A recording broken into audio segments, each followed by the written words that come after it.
إن الدين عند الله الإسلام.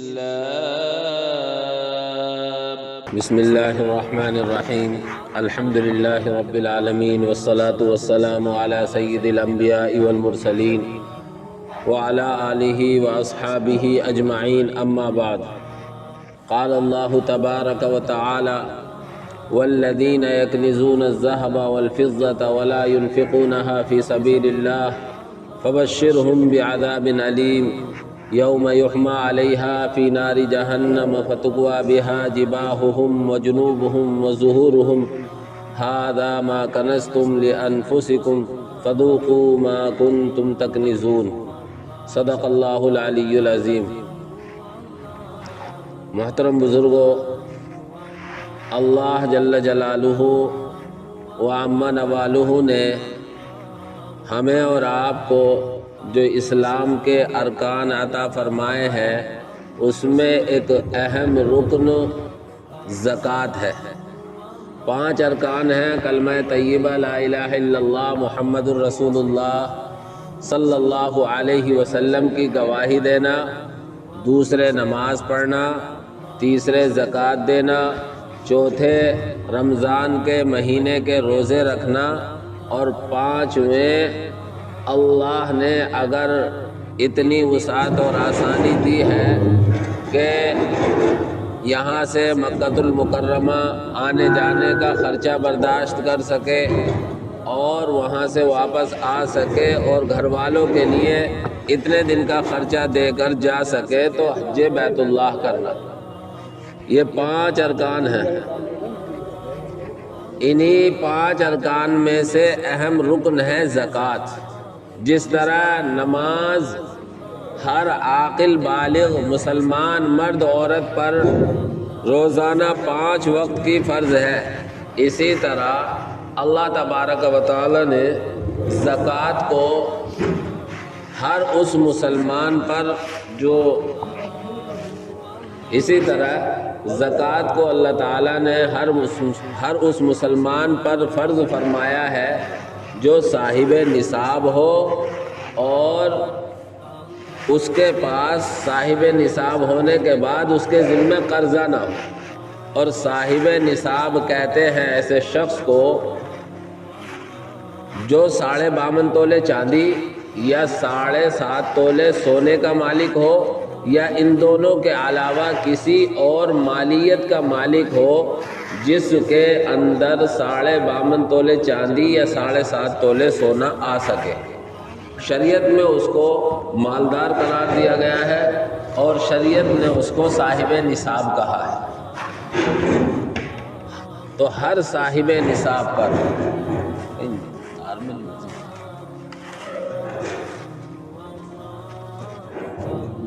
ہر صاحب نصاب پر زکوٰۃ واجب ہے.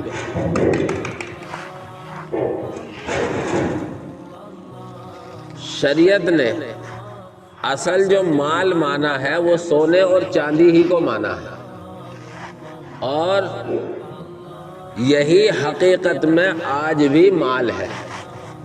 باقی جو چیزیں ہیں وہ مال کی ضمانت ہوتی ہیں. آج تو ایسی باقی جو چیزیں ہیں وہ ساری کی ساری مال کی ضمانت ہوتی ہیں. اصل مال سونا اور چاندی ہی ہے، اسی لیے باقی چیزوں کی مالیت کا اندازہ بھی سونے چاندی ہی سے کیا جاتا ہے. تو سونے کا نصاب ہے 7.5 تولے سونا جو 87 گرام کچھ ملی گرام بنتا ہے، اور چاندی کا نصاب ہے 52.5 تولے سونا جو 600 گرام کے قریب بنتا ہے. اور آج کے ریٹ میں چاندی کا جو ریٹ ہے وہ 600 روپے تولہ ہے. اس طرح کل 32,000 روپے میں آدمی صاحب نصاب ہو جاتا ہے. اور سونے کا ریٹ ہے 48,000 روپے تولہ. اس طرح تقریباً 4 لاکھ روپے میں آدمی صاحب نصاب ہو جاتا ہے.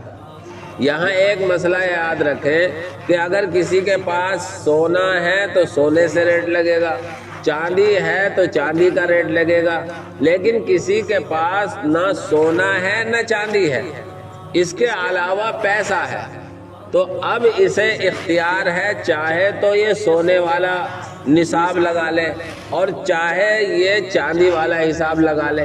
چاندی والا حساب لگائے گا تو 30-35 ہزار روپے میں یہ مالدار کہلائے گا، اور سونے والا اگر نصاب لگائے گا تو تقریباً 4 لاکھ روپے میں جا کر یہ مالدار کہلائے گا۔ غریبوں کا فائدہ اگر دیکھنا ہے تو چاندی والا نصاب لگائے، اور اپنی اگر بچت کرنی ہے تو سونے والا نصاب لگائے، جان بچانے والا۔ لیکن بہتر یہ ہے کہ جس طرح نماز ایک رکن ہے اور ہم اس کو ادا کرتے ہیں، تو ہمیں چاندی کا نصاب لگا لینا چاہیے تاکہ ہم زکوٰۃ کے رکن کو بھی ادا کرنے والے بن جائیں، چاہے تھوڑی مقدار میں ادا کرنے والے ہوں۔ زکوٰۃ کب فرض ہوئی، اس سلسلے میں علماء کا اختلاف ہے، کیونکہ قرآن کی بہت ساری آیتیں ایسی ہیں جو مکے میں نازل ہوئی تھی اور اس میں زکوٰۃ کا تذکرہ کیا گیا ہے، اور بہت ساری آیتوں سے پتہ چلتا ہے کہ زکوٰۃ مدینے میں فرض ہوئی ہے۔ علماء نے دونوں باتوں کو اس طرح جمع کیا ہے کہ زکوٰۃ کا حکم تو مکے ہی میں آ گیا تھا، لیکن زکوٰۃ کے باقاعدہ ادا کرنے کی فرضیت اور زکوٰۃ کے احکامات اور اس کی تفصیلات مدینے میں آنے کے بعد سن 2 ہجری کے بعد حکم نازل ہوا۔ چنانچہ زکوٰۃ کے باب میں تفصیل کے ساتھ اللہ کے نبی صلی اللہ علیہ وسلم نے سونے چاندی کی زکوٰۃ کو الگ بیان کیا، اور کھیتی باڑی کی زکوٰۃ کو الگ بیان کیا، پھلوں کی زکوٰۃ کو، سبزی کی زکوٰۃ کو الگ بیان کیا۔ اگر جانور پالتے ہیں، گائے بیل بھینس وغیرہ یا بکریاں یا اونٹ یا گھوڑے، تو ان کی زکوٰۃ کو بھی الگ الگ بیان کیا۔ اپنے یہاں چونکہ سونا چاندی یا روپیہ پیسہ ہے، بکریوں کا مسئلہ، اونٹوں کا مسئلہ، گھوڑوں کا مسئلہ ہمارے یہاں ہے نہیں، اس لیے ان چیزوں کو بیان بھی نہیں کیا جاتا۔ بہرحال زکوٰۃ کا حکم تو مکے میں نازل ہو گیا تھا، لیکن زکوٰۃ کی تفصیلات اور مقدار، کتنے پر کتنا فرض اور کتنا واجب ہوگا، یہ سارے احکامات مدینے میں نازل ہوئے ہیں سن 2 ہجری کے بعد، اور اسی کے آس پاس روزے کا حکم بھی آیا ہے۔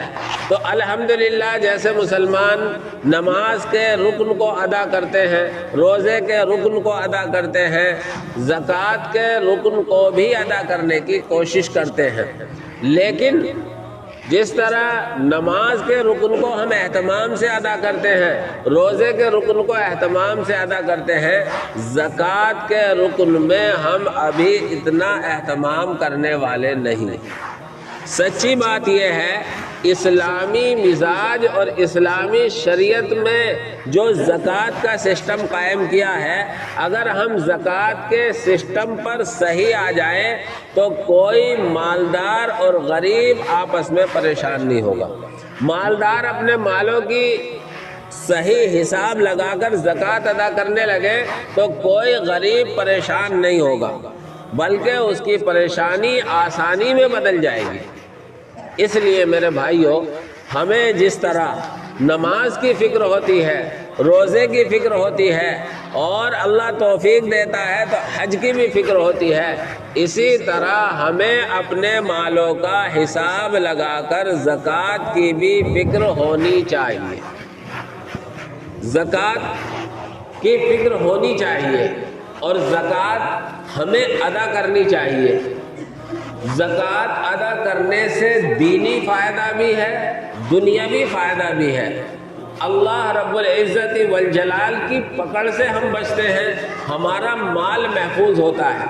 اللہ نے یہودیوں کے بارے میں فرمایا ہے اور وہ ہمیں آپ کو حکم سنایا ہے، فرمایا والذین یکنزون الذھب والفضة، جو لوگ سونا چاندی کو جمع کر کے رکھتے ہیں، ولا ينفقونها فی سبیل اللہ، اور اس کو اللہ کی راہ میں خرچ نہیں کرتے ہیں، فبشرہم بعذاب علیم، آپ انہیں دردناک عذاب کی خبر دے دیجئے۔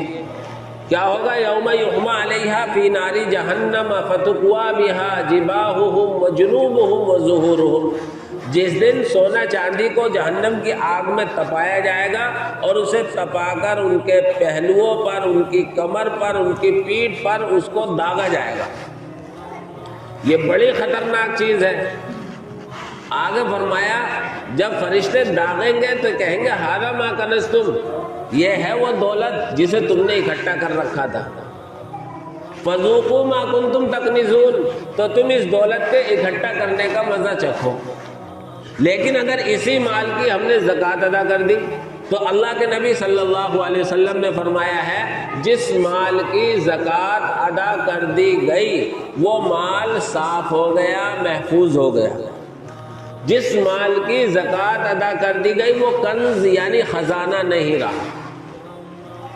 زکوٰۃ ہمارے رہنے کے گھروں پر نہیں، ہمارے استعمال کے کپڑوں پر نہیں، ہمارے استعمال کی چیزوں پر نہیں، سواریوں پر نہیں۔ کتنا ہی مہنگے سے مہنگا گھر ہو، کتنی ہی مہنگی سے مہنگی گاڑی ہو، کتنا ہی مہنگے سے مہنگا لباس ہو، اللہ نے ہمارے کسی استعمالی چیز پر زکوٰۃ نہیں فرض کی سوائے سونے اور چاندی کے۔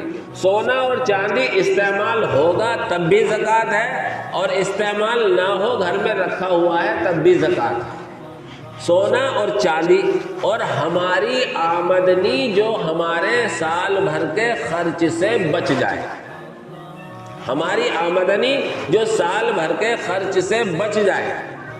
اللہ نے کہا ہے ان اللہ اشتری من المؤمنین انفسهم واموالهم بان لهم الجنہ، نہ ہماری جان ہے نہ ہمارا مال ہے۔ جس طرح ہم یہ سمجھتے ہیں جان اللہ کی دی ہوئی ہے، ہر ایک مسلمان یہ بھی سمجھتا ہے کہ مال بھی اللہ کا دیا ہوا ہے۔ اب جب اللہ کا دیا ہوا ہے تو ہم اس جان اور مال میں اللہ کے حکم کو نافذ کر لیں، اسی میں ہماری بھلائی ہے۔ چنانچہ جان کے لیے بھی اللہ نے احکام دیے ہیں، ہر فائدے کی چیز کو کرنے کو کہا ہے اور ہر نقصان کی چیز سے منع فرمایا ہے۔ اسی طرح مال کی حفاظت کے لیے بھی اللہ نے احکام دیے ہیں، اور مال کی حفاظت یہ ہے، ایک تو ہوتا ہے صدقہ، عربی میں سب کو صدقہ کہتے ہیں، زکوٰۃ ہو، صدقۃ الفطر ہو یا نفلی صدقہ ہو، اور اس صدقے کی ایک خاص قسم یہ ہے زکوٰۃ، جو سال بھر میں جب مال پر جو زائد ہے خرچ سے بچا ہوا ہے اس مال پر سال گزر جائے تو اللہ کا حکم نافذ ہوتا ہے کہ 2.5% ادا کرو، یعنی 100 میں سے 2.5 روپے اللہ کے نام پر خرچ کرو، وہ بھی کب؟ جب تم صاحب نصاب ہو۔ ایک حدیث میں بیان کیا گیا ہے تؤخذ من اغنیائہم وترد الی فقرائہم، مسلمانوں کے مالداروں سے وہ زکوٰۃ لی جائے گی اور ان کے غریبوں کو ادا کر دی جائے گی۔ تو یہ سسٹم ایسا تھا کہ جس طرح ہم نماز، روزے، زکوٰۃ، کلمے پر فوکس کرتے ہیں اور اس کو اہمیت دیتے ہیں، اسی طرح میرے بھائیوں ہم اپنے مالوں کا صحیح حساب لگانے کے بعد زکوٰۃ ادا کرنے کی بھی فکر کریں۔ زکوٰۃ میں جو صاحب نصاب نہیں ہے وہ غریب کہلائیں گے۔ سب سے پہلے دیکھیں ہمارا کوئی رشتہ دار تو نہیں ہے، لیکن رشتہ دار میں یاد رکھیں ہمارے باپ دادا پردادا اوپر کی نسل پہ نہ ہو، بیٹا پوتا پرپوتا نیچے کی نسل پہ نہ ہو۔ جو اصل اور فرع ہے یعنی اوپر کی نسل والے اور نیچے کی نسل والے، انہیں زکوٰۃ دینا جائز نہیں ہے۔ کسی مالدار کو زکوٰۃ دینا جائز نہیں ہے، غریب کو زکوٰۃ دے۔ تو اگر ہمارے کوئی رشتہ داروں میں اس طرح کا ہے تو اسے زکوٰۃ بتانے کی ضرورت نہیں، اسے ہدیہ، گفٹ، عیدی کچھ بھی کہہ کر ہم دے سکتے ہیں۔ اور اگر ایسا نہیں ہے تو پھر محلے میں آس پاس دیکھ لیں۔ اگر ہم اس طریقے سے اپنے مسلمان غریب بھائیوں کو، غریب بہنوں کو، بیواؤں کو دیکھنے لگیں تو کوئی پریشانی نہیں آئے گی۔ اس لیے میرے بھائیوں ہم نماز، روزہ، حج کی طرح زکوٰۃ کو بھی جو ایک اہم رکن ہے اس کو اہمیت دیں، اور زکوٰۃ کے ہم اپنے تمام مالوں کا حساب لگا کر ادا کرنے کی فکر کریں۔ اس میں بڑی کوتاہی ہوتی ہے کہ 100، 200، 300، 400، 500 یا 1000، 2000 روپے دے دیتے ہیں، حساب نہیں لگاتے۔ یہ غلط ہے۔ حساب لگا کر زکوٰۃ دینی چاہیے اور حساب لکھنا چاہیے تاکہ ہمیں یہ پتہ چلے کہ یہ مال ہمارا زکوٰۃ نکالنے کے بعد محفوظ ہو گیا۔ اور زکوٰۃ نہ دینے کا نقصان یہ ہوگا کہ مال محفوظ نہیں ہوگا۔ اللہ رب العزت والجلال کے سچے نبی فرماتے ہیں کہ جس مال کی زکوٰۃ ادا نہ کی جائے اللہ کو پرواہ نہیں، وہ پانی میں بہہ جائے یا آگ میں جل جائے یا کسی حادثے کا شکار ہو جائے۔ اور چنانچہ ایسا ہوتا ہے جو لوگ اپنے مالوں کی زکوٰۃ نہیں دیتے وہ ناجائز جگہوں میں یا غیر ضروری جگہوں میں ان کا پیسہ لگتا ہے اور انہیں خرچ کرنا مجبوری ہوتا ہے۔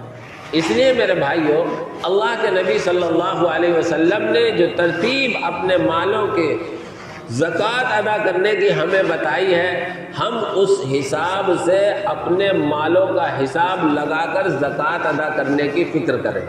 رشتہ داروں میں، قریب والوں میں، پڑوسیوں میں دیکھیں، اور اگر کوئی ایسا نہیں ہے تو پھر اس وقت میں جو ہمارے ہندوستان میں دینی تعلیم کا سسٹم قائم ہے وہ ہمارے مسلمانوں کی زکوٰۃ اور صدقات سے جڑا ہوا ہے۔ جو آج جتنے بھی مدارس ہیں ان میں سے اکثر وہ ہیں جو مسلمانوں کی اسی زکوٰۃ کے تعاون سے دینی تعلیم کا سلسلہ باقی رکھے ہوئے ہیں۔ سچی بات یہ ہے مدرسے میں پڑھانے والا بھی اپنا کاروبار اگر کر لے تو مدرسے میں کون پڑھائے گا؟ اور اگر وہ مدرسے میں پڑھائے گا تو اس کی تنخواہ اور اس کے اخراجات کی بھی ضرورت ہوگی۔ حضرت مولانا اشرف علی تھانوی رحمۃ اللہ علیہ نے آج سے 100 سال پہلے کہا تھا کہ اگر یہ مولوی تجارت پر لگ جائیں تو تم سے زیادہ اچھی تجارت کریں گے اور تم سے زیادہ پیسہ کمائیں گے، لیکن ساری چیزیں چھوڑ کر مدرسوں میں پڑھاتے ہیں۔ یہ ان کا احسان ہے مسلمانوں پر کہ وہ مسلمانوں کے لیے ممبر پر بیٹھ کر تقریر کرنے والے، مصلی پر کھڑے ہو کر نماز پڑھانے والے، نکاح اور جنازہ پڑھانے والے تیار کر رہے ہیں۔ اگر سب اپنے کاروبار میں لگ جائیں، مدارس کی طرف کوئی دھیان نہ دے تو بتائیے میں اور آپ کتنی فکر کر رہے ہیں اور میرے اور آپ کے گھر میں کہاں سے دین باقی رہے گا۔